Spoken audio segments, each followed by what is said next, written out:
Aren't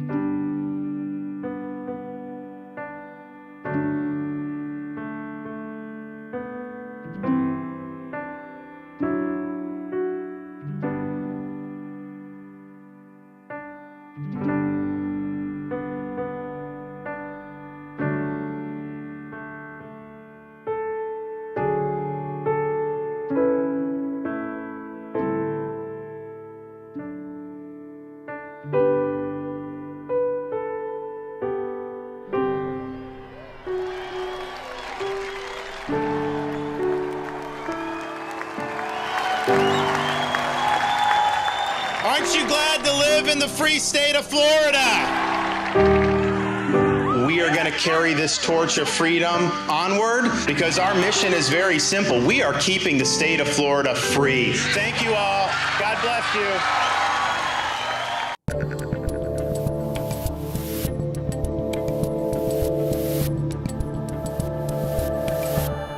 All right, people, we are live on Rumble, YouTube, and BlazeTV, and yeah, little heavy-handed. I'm pulling the heartstrings on this Friday before these midterm elections in 3 days. On Tuesday when, it does look like this red wave is going to happen, but you never know. So please, people, get out there and vote. I will actually be voting in person on Tuesday. Maybe we'll live stream.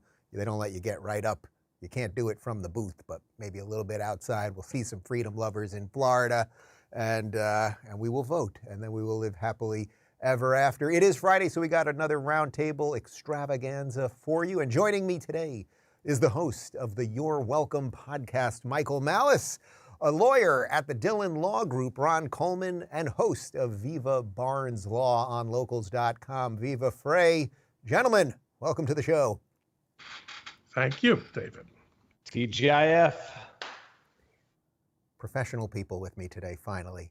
All right, guys, the theme today is obviously we're going to have to talk about the election, but really the thing that's kind of coming with this red wave is that the censorship situation related to big tech does seem to be crumbling at least a little bit, although I have no doubt that Facebook and Google and everybody else have more tricks up their sleeves. But Elon did buy Twitter, and now all hell seems to be breaking loose around that, and then we're going to get into some of the numbers leading into the midterms. Before we get to it real quick, because the election is just days away and the stakes have never been higher, I think it's time to get this Blaze midterm little pamphlet that they've got for you. Several races across the country have gotten very interesting over the past couple of weeks. Will Republicans be able to win a Senate seat in Washington state, of all places? Is Kathy Hochul really in trouble in New York? Yeah, I think so. Will voters punish Gretchen Whitmer for her COVID lockdown insanity and finally give her the boot?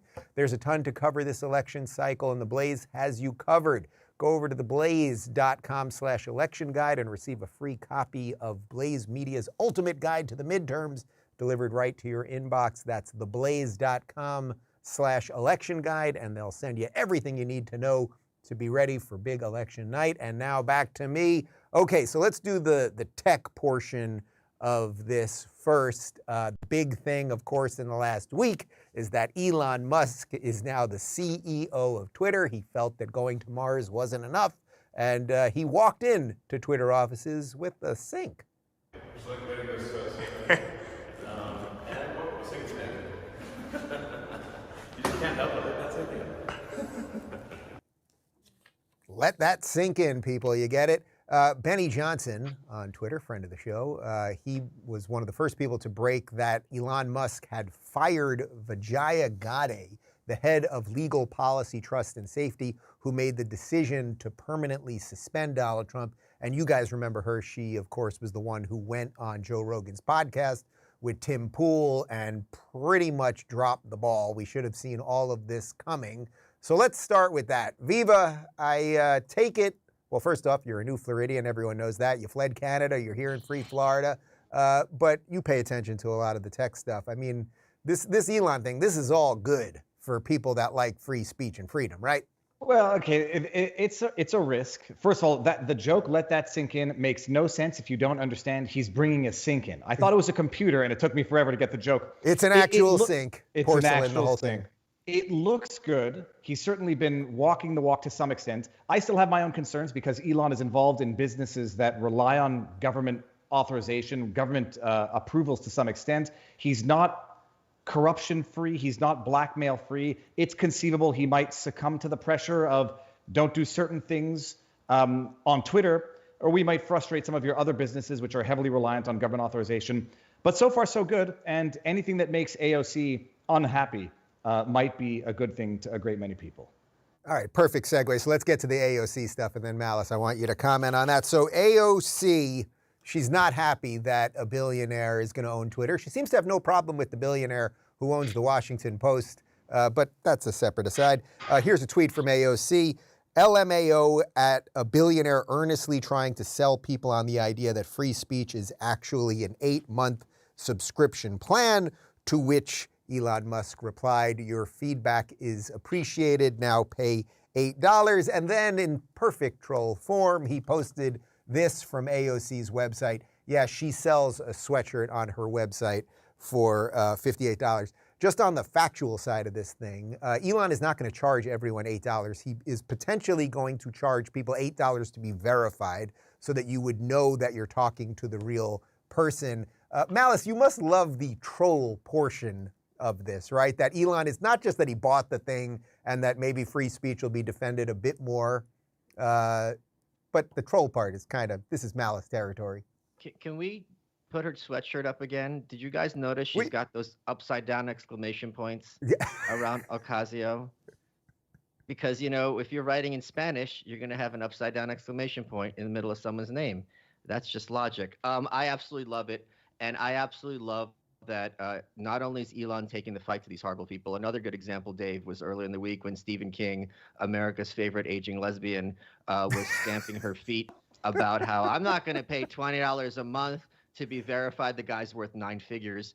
And Elon Musk is like, hey, how about $8? And he had no reply. Because for years, Twitter has been a safe space for members of the enemy class. They can spew their nonsense and know that they would have no repercussions. The best example of this, of course, was in COVID, when they can spread complete lies, such as the fact that we need social distancing, such as the fact that if you have the vaccine, you're not going to spread it to other people. And if anyone who challenged them on this lost their entire accounts, let alone the ability to just tweet 1 or 2 things about it. So I don't like the term free speech because it gives the impression that everyone has something to say, which I don't believe in. But I do like the idea that people who have for literally over a century been in a position to monologue or have all the flow of information go in one direction are now in a space where they're going to have to respond to people. And I've been ratioing them left and right. Keep in mind, like when you had the powers that be being on their side, they were taking L after L after L on Twitter. Now it's going to be complete carnage, and I, for one, could not be happier.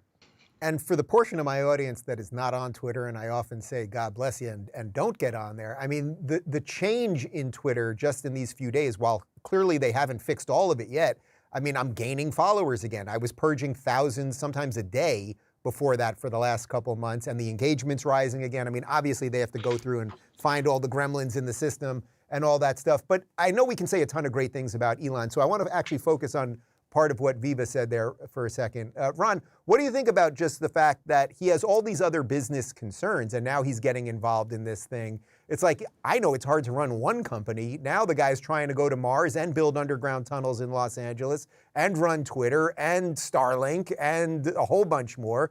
It's a lot, right?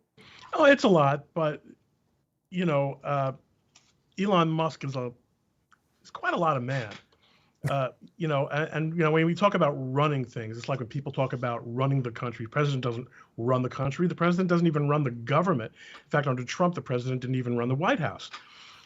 He's going to do what he wants to do. Right now, his attention is definitely on Twitter.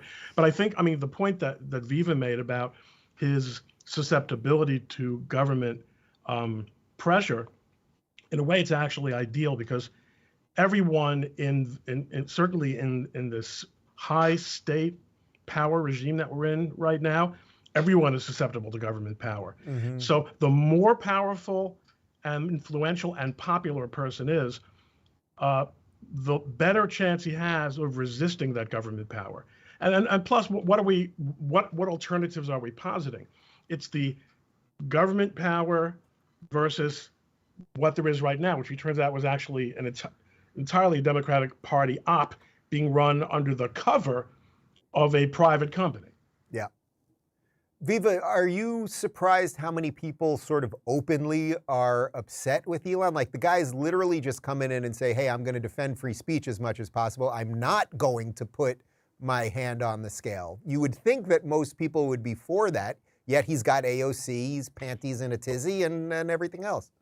I'm not surprised. It is the people who have the worst ideas that are the most fearful of open discussion. And also it's the people who've been out there promoting the biggest conspiracy theories that don't want other people having the right to either promote their own theories or to rebut their theories. You got Hillary Rodham Clinton right after the attack on Pelosi's husband coming out and saying this is right-wing extremism. And Elon comes out and in a needle says, there are other theories that people can posit based on incomplete information. The people complaining about conspiracy theories are the ones who have historically been promoting them the most. And then you get AOC thinking she got under the billionaire's skin and someone went in, tweaked the algorithm to go after her personal DMs. It's about time bad ideas see the light of day, and obviously none of them want that to happen, and they're threatening to leave. Some of them are actually leaving. It couldn't have happened sooner, and my goodness, it's fun to watch. Malice, I'll do a little devil's advocate here. What happens if, because of Elon Musk, the trolls take over? You know the trolls. You work with the trolls. You're in the underbelly of the internet. What happens if they get too much power? I'm going to take your house, Rubin, and your little dog, too.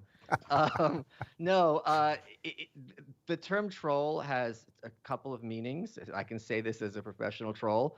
It's used to describe people who are genuinely malevolent, who go on Twitter or any other social media site, and their entire output is just to be derisive and derogatory and disrespectful and things like that. And that does dampen conversation. If you go to a restaurant and everyone starts berating you and screaming at you, you're probably not going to go to the restaurant again. So that's something anyone who runs a social media site is going to have to be concerned about. But what they're defining as trolling is when someone who's some kind of corporate journalist or some demonic academic is spewing their nonsense and they're just responded to by a multitude of people saying you're wrong, you're full of crap, you're being dishonest.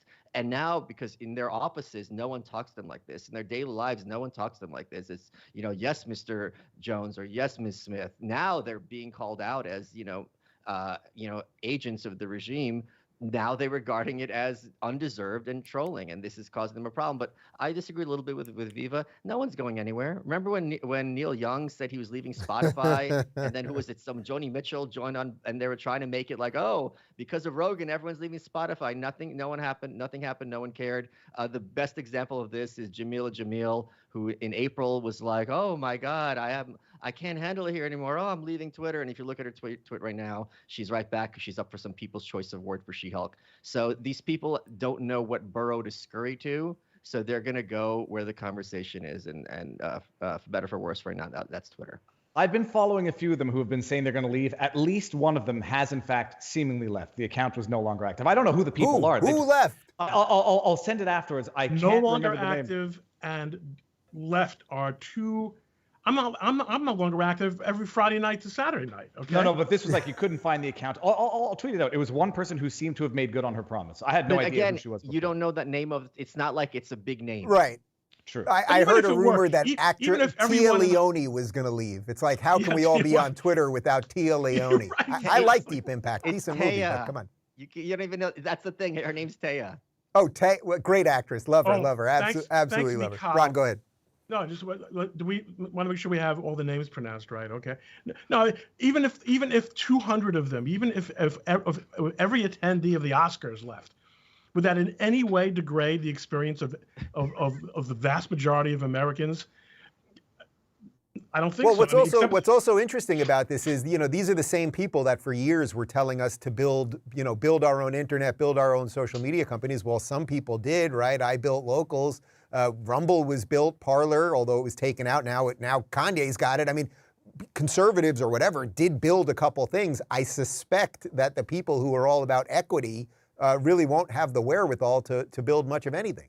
Well, they don't want to go for it.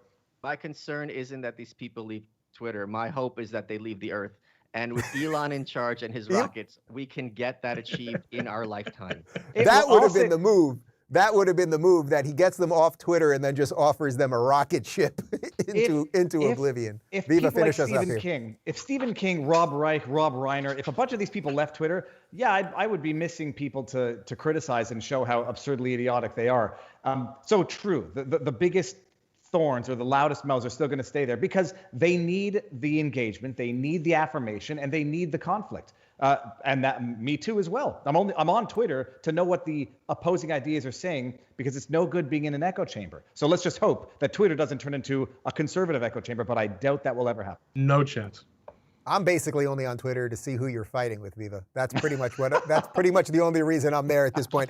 But let's move to the serious part of this, because it basically was exposed this week that the government has been working with big tech to censor us. We all kind of knew it. They had been hinting it for quite some time, but now it's basically out in the open. We'll get to that in 1 second. I want to talk to you about Kamikoto Knives.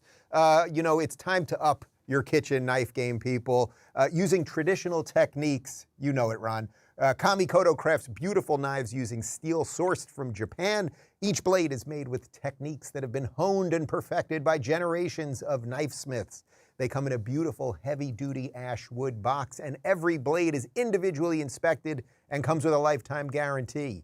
Because of their single bevel edge, Kamikoto knives can achieve a wickedly sharp edge, the kind you just can't get with other knives. These are cut through your ribeye like butter sharp. Kamikoto knives are used by several chefs working with Michelin-star restaurants around the world. They make amazing gifts that come in beautiful boxes. You can maintain each knife's edge with one of Kamikoto's sharpening whetstones. And like I said, they're so confident in their product that each and every knife comes with a lifetime guarantee. If you go ahead and buy now, Kamikoto is offering you an extra $50 off site-wide. Go to kamikoto.com/Rubin and use the offer code Rubin for an extra $50 off. kamikoto.com/Rubin. kamikoto.com/Rubin. And now back to me. Okay, so the big story really was that the government has been infringing on our free speech. Surprise, surprise. We've got some info from the Daily Wire. Hundreds of internal documents expose top U.S. government agencies working closely with social media companies like Facebook and Twitter to censor American freedom of speech under the guise of fighting disinformation over several years, as obtained and reported by The Intercept.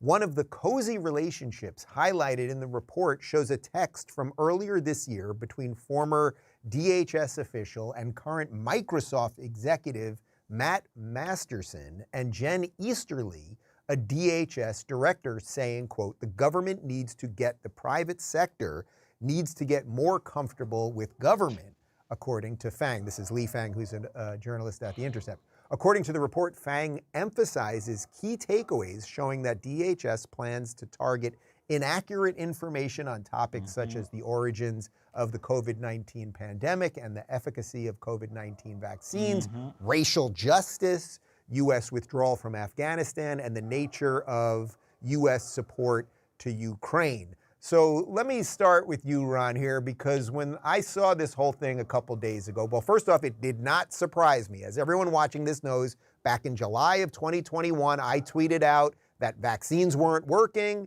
that they were prepping us for booster shots, that mandates were coming. I was banned from Twitter. So I am not surprised that it had something to do with perhaps the government. What I called you about was, well, what is the recourse? If this all bears out to be true, which it seems like it is, and the media is ignoring it, so you know it's kind of true, what is your recourse? Any of us talking right now, or anyone watching this, that puts information out there publicly, and then the government comes and forces a private company to censor that information.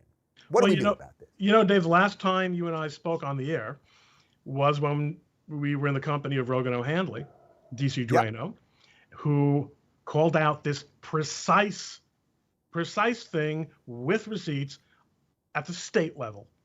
At the state level, and next month, in December, we have our Ninth Circuit argument in an attempt to reverse the district court ruling that threw the case out on the basis of something having to do with the alignment of the planets, and I mean, just it makes no sense. But what people are going to be doing, and what is going to be a lot like what we did. So I mean, on the private level, they're going. Let's take a step back. This is government action that is being outsourced to private companies. When a private company does the dirty work that the government itself cannot do under the Constitution, that private entity becomes the government under the law. That's called state action. Mm-hmm. What has been described by that Intercept article is state action. That means not only can you sue the government, which who cares? The government couldn't care less. There's no accountability. The money's not theirs. They do whatever they want. But if suing the state arms that we know as Twitter and Facebook, that's going to make a big difference.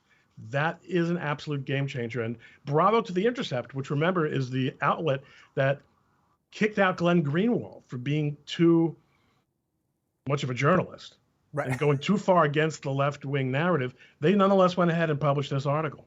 That's amazing to me.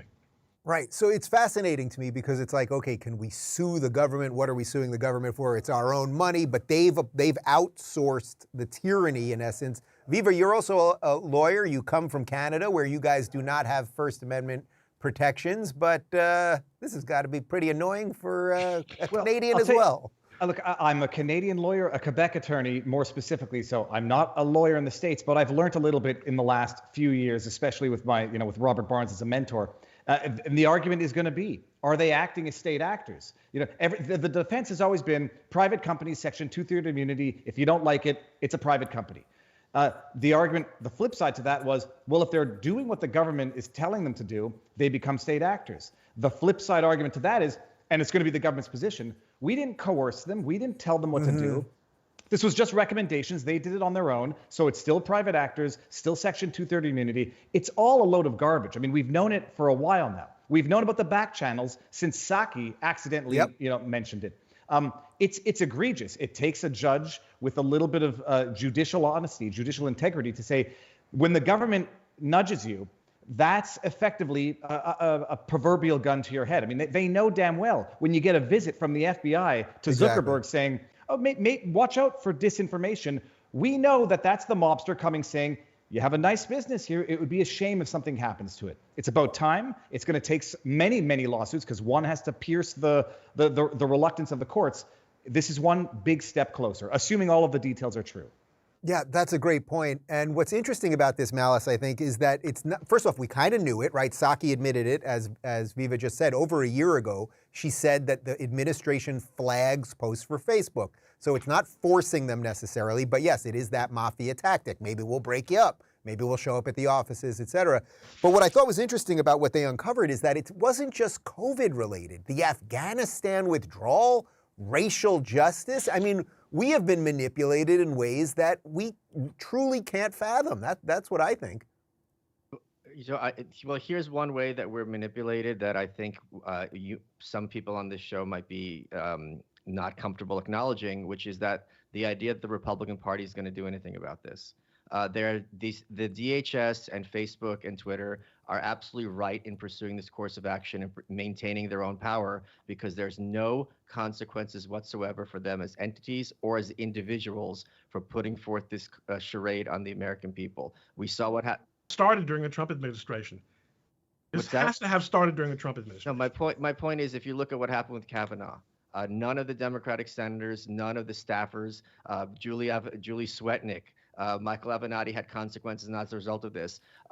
Chuck Grassley, who was a major senator, he's I think 89, he's up for re-election. He sent off a sternly written letter to the Department of Justice, asking, oh my goodness, how could this have happened? And nothing came of it. They completely ignored it. He sent a letter a year later. So I think that people who think this red wave that might happen on Tuesday is going to result in some kind of pushback, even though it would be to the Republican Party's advantage to make sure that the finger's not put on the scale against them, are, if not delusional, at least strongly mistaken in their thinking. It's just really kind of disturbing.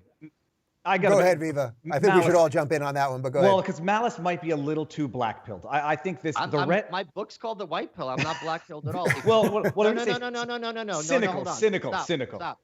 If you are thinking that salvation is going to come through the Republican Party, that's blue-pilled. That's a delusional perspective. So this is my point. It's not a red wave that I anticipate witnessing. It's a populist wave. And I agree with you. You know, it's a big club and we ain't in it. And the Republicans had full control a few years ago, did nothing. Trump did nothing on certain issues. This, I think, is more of a populist wave that we're seeing right now because people, the people, are fed up with everything, left and right. They're fed up with seeing the Crenshaws support billions and billions of dollars to the Ukraine while people can't afford gas here. So I'm hoping, and maybe I'm a little white-pilled, I'm hoping it's a populist wave and not a red wave because I don't trust one arm of the government more than another. Wait, I got to ask a question.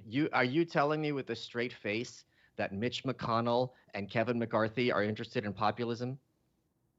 I don't think so, but I think they're interested in power. We agree, right, Michael? And no, because I think populism is a threat to their power. So they're interested in squashing it as much as possible. No, I think they're interested in riding it and giving it as much tribute as they need to maintain power. And I think there's a number of candidates who are younger candidates. Joe Kent, I'm going to forget a bunch of others. J.D. Vance. I think there's a number of candidates who are populist, younger, that will be the next generation. These people are, they're on their last political legs.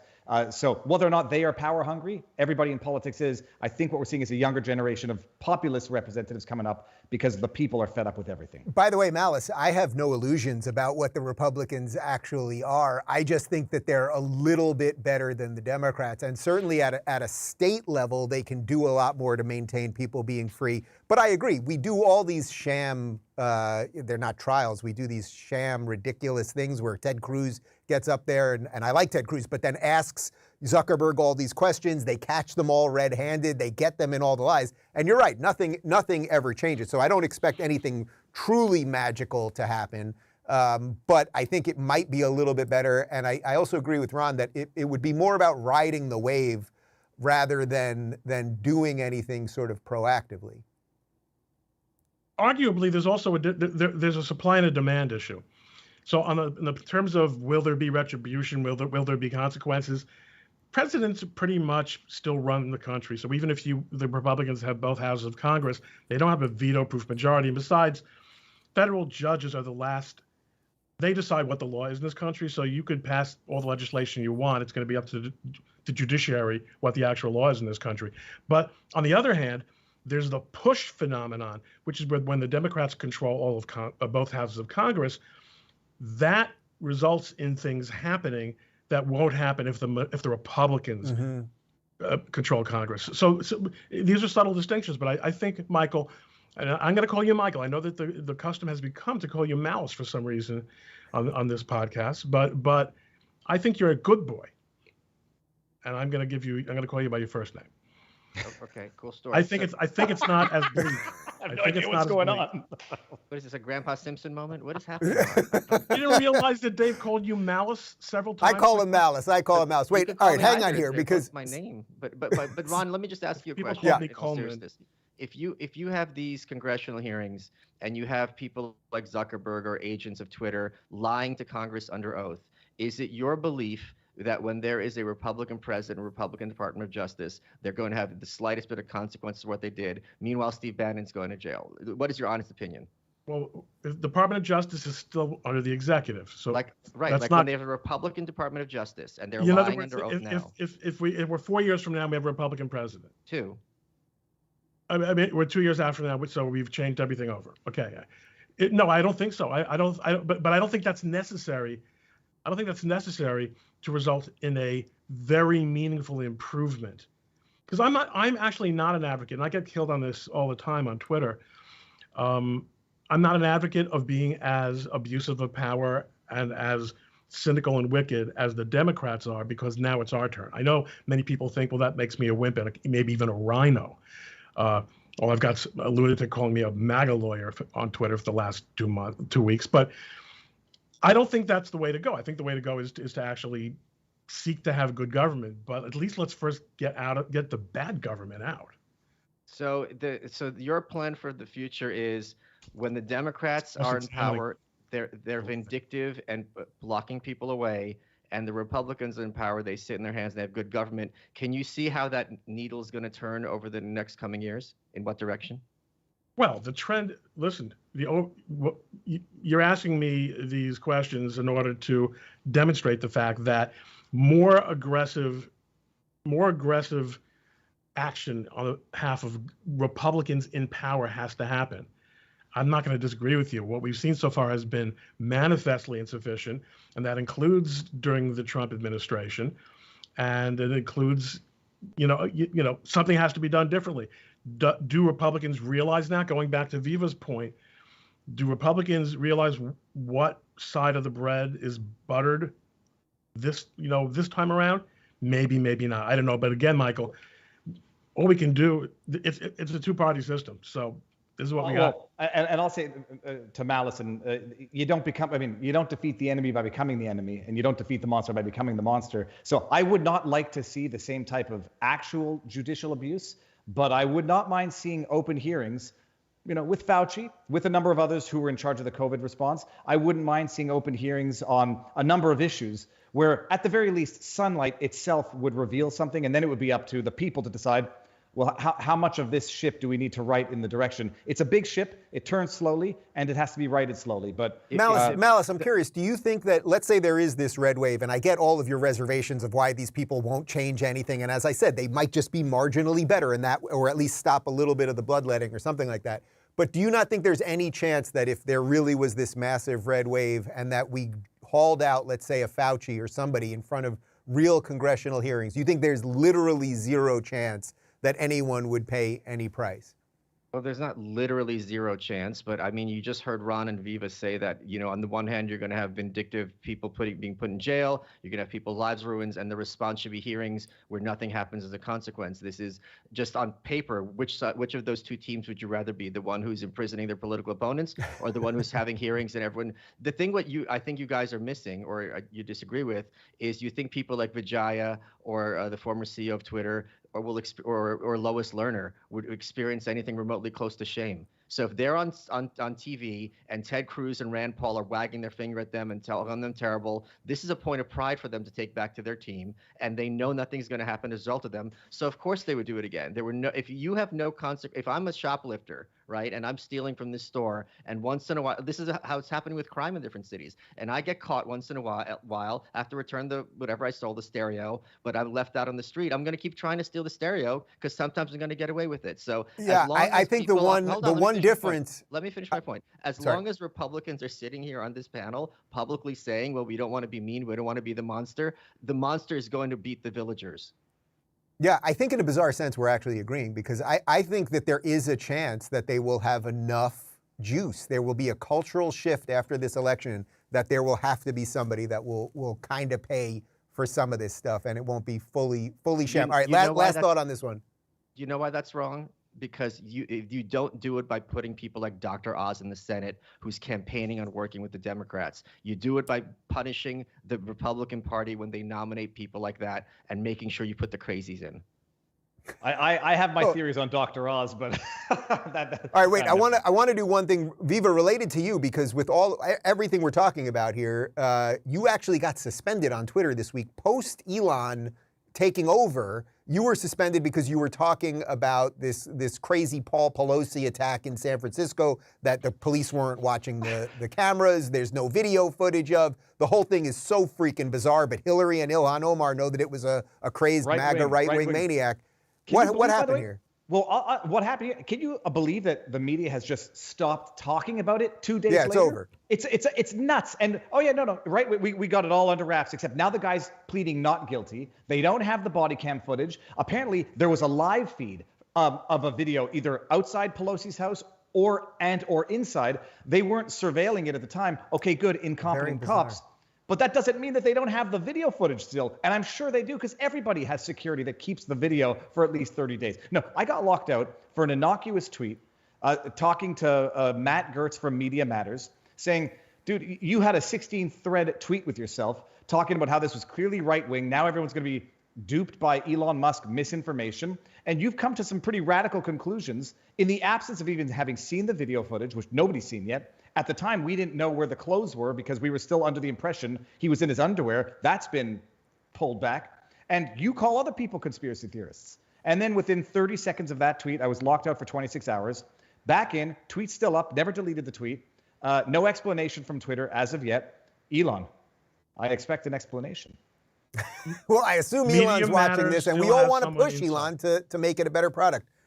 Ron. What did you say about Media Matters? I'm positive Media Matters at that time still had somebody literally working for, in other words, someone on the payroll of Media Matters, or as good as on the payroll for Media Matters, was at the switch in Twitter headquarters. I mean, they work hand in glove together. That was a direct response to your hitting up Gertz. Can I make a point? Kevin McCarthy, should he become Speaker of the House, as is widely expected after Tuesday's election, is in a position to have hearings and say, look, we're going to take the Democrats' concerns of threats on politicians' lives seriously. This is no joke. This affects all of us. Look at Steve Scalise. Look at Paul Pelosi. We are going to have a full investigation into the circumstances that led to the Speaker of the House, Paul Pelosi's Speaker of the House's husband, Paul Pelosi, being attacked. We're going to look at all the footage. We're going to look at all the circumstances. He can blow up this story and make it a public spectacle and make it really twist the knife on the Democrats. And there's, in my view, almost no possibility that he's going to do this. This is a great example of the asymmetry of how the Democrats work and how the Republicans work. Malice, I love that you're laying down the gauntlet with him, and I'm fairly certain I'm interviewing him a day or two after the election in D.C., so I will ask him that myself. How about that? And then I will... And watch him tap dance. All right, let's see. That is the great challenge, right? If they get the win, what are you going to do with it? That's what we're all wondering, basically. I want to throw to one more thing on this before we move on, which is that our incredible press secretary, this White House press secretary, my God, is this woman amazing. Better you don't find. Has anyone been more qualified or better at their job in the history of the world than Corinne Jean-Pierre? Among the female, lesbian, women of color, press secretaries, unprecedented. Here she is talking about this whole tech censorship collusion thing. Yeah, look, I'll say this. The administration, the Biden administration remains fully committed to our mission to protect the security and resilience of our elections and safeguard election infrastructure. That includes combating disinformation. That is something that we are committed to. Malice, I feel like she's like a sort of living, walking, breathing version of why you're an anarchist. That it's like anyone that gets in any of these positions of power, they just become useless parts of the machine. I don't want to say I feel bad for her, but it's hard for me to think what I would do differently if I was her. If there's the receipts, right? If that's your gig. DHS, and you know that you have to get up there and spew lies. The Washington press corps, they're not all dumb. I mean, these people are smart. They sometimes ask her tough questions. I've sometimes asked myself, okay, if I was in her position, what would I do differently? And she's really up against it because thanks to social media, as opposed to, before social media, you could spew whatever lie you want. You got to just convince that one or two journalists that what you're saying or have them repeat your lie, and it's fine. But now, thanks to social media, there's receipts 24/7. If I spew one lie today, in 5 minutes, someone's gonna have the counter or the tweet of mine from 10 years ago where I said the contrary. I don't know what I would do differently in her position. She's really maybe I would have resigned, like Psaki had the sense to do. Yeah. Viva, do you feel any sympathy for her? I mean, everyone knows she's going up there and lying about everything. That's sort of what the gig is in the first place as a White House press secretary. But she has like an extraordinary level of it because of the endless amount of lies and the fact that some of this stuff's getting exposed in real time now, which, as Malice points out, that wouldn't have happened, say, 15 years ago. Do I feel bad for her? I feel bad for everybody, even people who don't know that they should feel bad for themselves. What really nauseates me about Jean-Pierre's particular situation is she is being exploited. Racially, gender-wise, sexual, she's being exploited. It's the ultimate act of racism, actually, to take someone and use them as a political tool so that any critique of them on the substance can be spun off as being racist, homophobic, gender, whatever. She is being abused through her race, gender identity, sexual orientation. She's being used as a political pawn by Joe Biden, a man with a history of this. That's what pisses me off about this entire story. She's a liar. Yeah, she's a liar. She's reading talking points on pages. She's flipping through to see what are my talking points when asked on this so I can avoid the question and just do my bidding, Joe Biden's bidding. But that she gets up there and on day one, I'm the first black, openly lesbian person to take this position, call me whatever, that's irrelevant to me. Do your job properly, which I guess she is for Biden, but she was appointed on that. It's exploitation of the highest order, and it should offend Democrats. There, I said it. Ron, I think you're the elder statesman in this crew here. By graybeard alone. You want me to talk about Nixon's press secretary? Is that? Yeah, well, just has there ever been an administration that you can think of, and we can even go back to before any of us were born, that just the entire thing was a series of lies? That I am truly at the point with these people, and we're going to get to some Biden clips in a moment. Nobody related to this administration can say anything honest at any level at any time. You're right, Dave, and it's an amazing thing to watch it, and you know, the press secretary is perfect because she's supposed to be the one who is the best, the most convincing, who's the professional spin doctor, so that everyone else might sound a little awkward, but then she can come out with the master massage and make it all better. She can't because it's that bad. And what we've seen happen in this 2-year period is that the Democrats have said, we're going to be that bad. And we're not even going to really pretend otherwise. And you're not going to be able to do a damn thing about it. So we're going to put a zombie in the White House. We're going to run for the Pennsylvania Senate a stroke victim who doesn't even put on a suit and tie once, or maybe once he did, for the entire, people who are mad. You see, what the trend had been was to give up on having any statesmen whatsoever. So you had these incredible mediocrities in the Senate. You know, what used to be considered to be, you know, the upper chamber, the most exclusive club in the world, and now it's essentially a bunch of non-entities. But now we're going to go beyond non-entities to top to bottom, absolute people who are not, you would not hire to work in your office or your ice cream store. Well, speaking of non-entities, let's move to the final segment, because Joe Biden, knowing that things are not looking good, he gave a speech a couple days ago to just try to scare the high hell out of everybody. Who should we fear most? Well, of course, it's those extremist MAGA Republicans. Yet now, extreme MAGA Republicans aim to question not only the legitimacy of past elections, but elections being held now and into the future. The extreme MAGA element of the Republican Party, which is a minority of that party, as I said earlier, but is its driving force, is trying to succeed where they failed in 2020, to suppress the right of voters and subvert the electoral system itself. Malice, we've got early voting all over the country. I haven't seen any video of anyone being suppressed, black people not having IDs and being turned around. I did see a couple videos this week of Hillary once again claiming that Republicans were going to steal the election, although she called Trump an illegitimate president, and Stacey Abrams, while they're having record early voting turnout in Georgia, claiming that voters are being suppressed there. I'm starting to think these people are disingenuous. But it's kind of funny because in terms of campaign issues, vote for democracy seems to be a slogan that is not really going to rally turnout. And turnout is, of course, as everyone knows, what drives elections. It's not really the will of the voters. But frankly, if the argument is, as Biden said earlier, that voting for a Republican is voting against democracy, that's the best argument for Republicanism I've heard. Democracy is an obscenity, and the idea that my neighbor should have a say over my life is just absolutely insane. And I think we're going to be seeing that. I don't think they're crying wolf.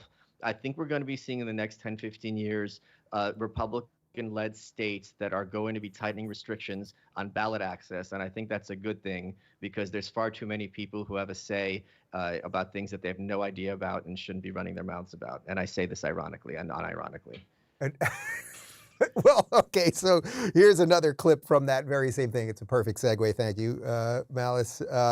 Biden's already warning us that there might be election shenanigans just in 2 days from now. We know that more and more ballots are cast in early voting or by mail in America. We know that many states don't start counting those ballots till after the polls close on November 8th. That means in some cases we won't know the winner of the election for a few days, until a few days after the election. takes time to count all legitimate ballots in a legal and orderly manner.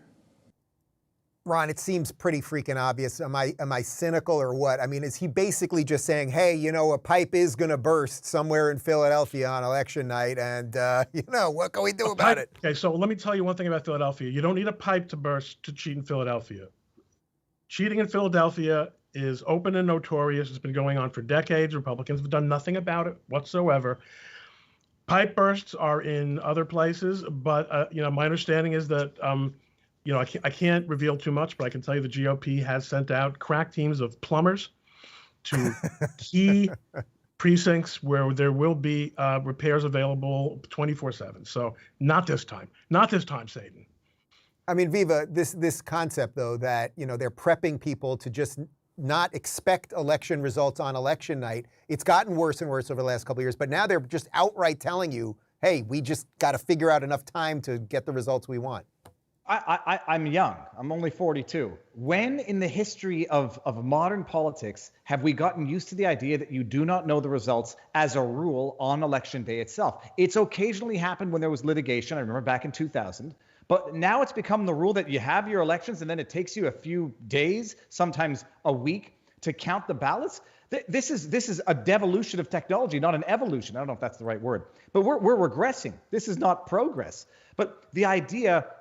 Look, I come from Canada. The idea that that you make it so easy that people can vote from their living room in their pajamas.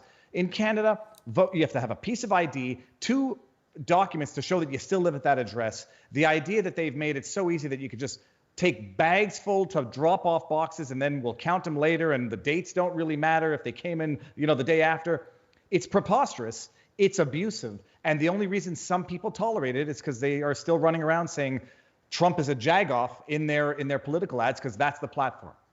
Malice, do you kind of like it when you hear Biden say something like that because it makes the whole thing feel less legitimate? I like it because there's a huge wing of conservatism whose only ideology is just doing the opposite of whatever the Democrats want. And since I'm someone who is very much interested in abolishing democracy and regarding it as antithetical to liberty, if he starts putting it out there that, like, if you vote against me, you're against democracy, that's going to make a lot of people like, well, wait a minute, let me take a look at this against democracy thing. And I think what the other fellows mentioned are 2 great mechanisms that governors can do to tighten up the election, meaning eliminating early voting, eliminating mail-in ballots, except perhaps maybe for veterans or people who are serving and can't be resident of their state. But these are actionable things that would advantage the Republicans, just in the same way Democrats are interested in furthering immigration because they know that those immigrants would tend to vote Democrats. But there's very little appetite on the Republican side to change the rules that would end up benefiting them because their only role effectively is to just serve as mouthpieces to some vague opposition, but to do absolutely nothing once they're in power. Well, with just 3 days before this big election, MSNBC, which, as I always tell people, if you watch it knowing that it's a televised mental institution, it's much more entertaining. They're trying to freak people out to the highest level. I mean, this is truly bananas. Here's a presidential historian on what's about to happen. This speech seemed in some senses more specific about the developments that we're seeing everywhere, from the Arizona poll stalkers to the secretaries of state who refuse to say that they'll accept the elections. What do you view as the key takeaway of the speech tonight? We could be 6 days away from losing our rule of law and losing a situation where we have elections that we all can rely on. A historian will say what was at stake tonight and this week was the fact whether we will be a democracy in the future, whether our children will be arrested and conceivably killed. We're on the edge of a brutal authoritarian system, and it could be a week away. Viva, we're not only losing democracy, but they're also going to kill the children. I mean, what is going on here? I should have been wearing the shirt that says "confession through projection," because the only party that's been jailing people, I'll not get into the killing of people, but jailing people, bastardizing democracy has been the party in power for the last 2 years, jailing Bannon, jailing all of their political adversaries, acquitting all of their political allies. This man is describing what the party that is trying to preserve its control is and has been doing. It's confession through projection, through and through. But my goodness, that's hyperbolic even for that individual who I've never heard of before. Malice, I take it that you'd be okay with some kidnapping and killing of children in the name of liberty. Well, only the fat and ugly ones. But I do want to point out that, like, some of us do grow up and have normal, happy lives. Please. But Viva, I just want to make your point. You just made my argument for me. The Democrats are imprisoning their political opponents, and you get to sit here and kind of roll your eyes and laugh about it. Which of those two sides is winning? The people laughing or the people doing the imprisoning? Which side would you want to be on? Malice, you might call me the person who would rather die than kill, but I would rather not be the people doing the evil. So in as much as I think repercussions for those who do, I would not want to be that monster. I wouldn't feel better living with myself like that than living as a victim of that type of violence. Okay, and that is exactly why America is in the state it's in today, because of people like you on the right. I'm Canadian, dude. That's what I meant. He also wisely moved to Florida, where we have some defenses against some of this stuff. And by the way, Florida, Malice, is doing some of the things that you were asking some of the states to do related to voting. We are encouraging in-person voting. You have to have an ID. They're discouraging mail-in ballots, although they're doing a little bit because of the hurricane. So it's a little easier, I think, maybe for Viva to say it here in the safety of Florida, because it's true, rather than in Canada. But let's do one last thing here. Real Clear Politics has put out, I think, what will be their last election prediction. We've got the map. This is the Senate race, and they're predicting 54 Republicans, 46 for the Democrats. That's pretty bullish, so that has Arizona going to Blake Masters. I think you've got Pennsylvania there going to Oz. What else do we have there? Yeah, you can see Rubio obviously will stay in Florida. Olditch, New Hampshire. Ron, you're feeling good about this thing? Feeling pretty good. I mean, it is true. I'm often reminding people who fret about cheating that cheating, the kind of cheating that we saw in 2020, isn't really an issue in congressional races, but statewide races it can be. You can run off as many Philadelphia County ballots as necessary to overcome a Senate vote. And yet what we see is that Democrats are panicking. The Democrats are throwing money. In other words, it's obviously not as easy to cheat as many people seem to think, because Democrats are livid and terrified, and they're doing all this advance vetting. Softening the ground for disaster. So there's going to be cheating, but yeah, I'm pretty bullish. I like how things are going. Viva, bullish. I think what Ron means is fortification, not cheating. But if I'm trying not to get booted off YouTube today. Thank you. No, because it's the legal cheating. Change the rules, change the system, control the flow of information. A well-funded group of cabal, whatever. If my senses are right, I see a massive bullish type run. The cynic in me gets worried that the results don't reflect the sentiment. Like Malice, I'm gonna force you to finish up here with the final word. If you believe that something is coming that's bullish and red and the wave is on its way, do you see any way that it turns into something positive, say short term into long term? Yeah, the two races I'm most concerned with and the two candidates I've endorsed are Herschel Walker, who in his autobiography talked about hearing voices telling him to kill someone, who delivered his car 6 days late, and he played Russian roulette so many times he lost count. And also he's better John than Fetterman, Warnock. And John Fetterman in Pennsylvania, who absolutely has to be in the Senate, because I'm looking forward to the moment where, like the movie Scanners, his head just explodes and covers the Senate floor with pieces of his skull and brain. So please run out and vote for John Fetterman in Pennsylvania and Herschel Walker in Georgia. Malice, I know you often like to dress up when you do the show. I'm demanding you come as Heath Ledger's Joker next time. I'm more of a Cesar Romero Joker, but yes, point taken. Fair enough. You're definitely more Cesar Romero. All right, guys. Well, have a great weekend. I'm going to finish up for a few minutes solo, but good seeing you guys as always, and we will do this again. All right, guys. A couple comments on locals, and then I want to discuss one other thing before we get to this big election on Tuesday.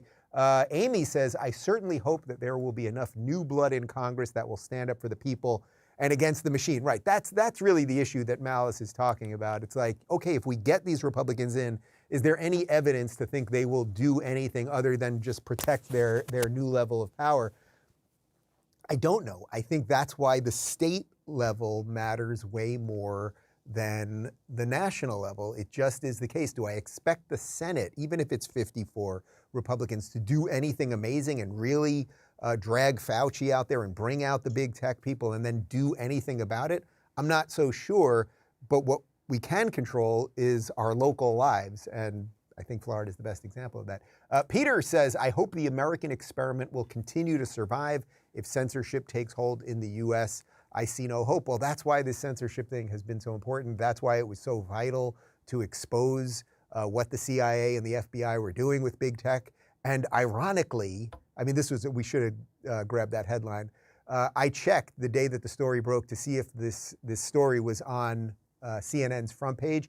It was not. However, they did have a front page article about how the Oath Keepers, which is, I suppose, some sort of MAGA-linked group, that on January 6th, that a whole bunch of them had lunch at Olive Garden and racked up a $400 bill. That was on the front page of CNN, and as Connor pointed out, the breadsticks are free, so a $400 bill there, I mean, it's a lot of pasta. So that's the level of disconnect between reality and what the mainstream media has given us. Elizabeth says the government needs to get more comfortable with freedom. Man, that's the way it was set up, and wouldn't that be sweet? Well, we're doing it right here in Florida. We really are. I'm very hopeful, guys. I don't think all of our problems will be solved by politics if we get the red wave. As Malice lays out, like the machine just kind of is the machine, and things maybe a little bit can get marginally better here and there. But I think we can make a major dent in this cultural war that we've been losing for a long time. So make sure, if you can early vote, that you get out and do it, or get there on Tuesday. I'm taking my whole team out Tuesday morning. We'll try to do some videos from the polling place. I'm excited. I think there really, really is a chance. Oh, and speaking of a chance, yesterday I interviewed Tudor Dixon, who is running against Gretchen Whitmer in Michigan. Nobody thought she could win. The polls are basically neck and neck right now. We're going to put that up tomorrow. We did it on the fly. She's on a bus tour right now, trying to get those last couple rallies out. So you can catch that tomorrow. Like and subscribe if you have not. If you want to play along live during the show, RubinReport.locals.com. And my interview with Tina Forte, who is the woman running against AOC. Yes, AOC could be out too. Anything is possible. I'm telling you, anything is possible. Oddly, Tina is not getting any mainstream coverage. Our interview is up across platforms right now. On that note, that's it for me for today. But the DeSantis team put out this video this morning, and we thought it was a nice way to go out for the weekend. Have a good one, everybody.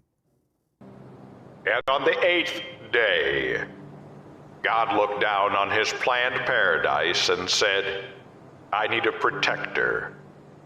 So God made a fighter. God said, I need somebody willing to get up before dawn, kiss his family goodbye, travel thousands of miles for no other reason than to serve the people, to save their jobs, their livelihoods, their liberty, their happiness. So God made a fighter.